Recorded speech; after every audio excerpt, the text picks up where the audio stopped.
Bueno, pues aquí le vamos a pasar un pequeño pasaje del río del Amazonas, un pedacito. Aquí miren, aquí nos lo ofrezco allá, vénganse acá con nosotros.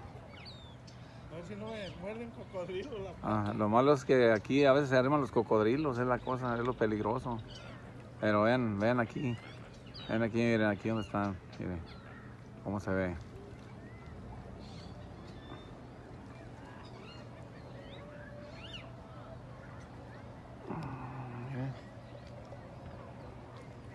Allá arriba se oyen los changos, allá arriba. No, es que no se ven, no se dejan ver.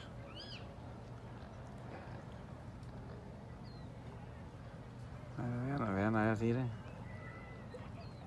no, sí está medio peligroso aquí. Ya mejor vámonos. Miren con los pies adentro del agua. Hay que levantarlo. Vámonos.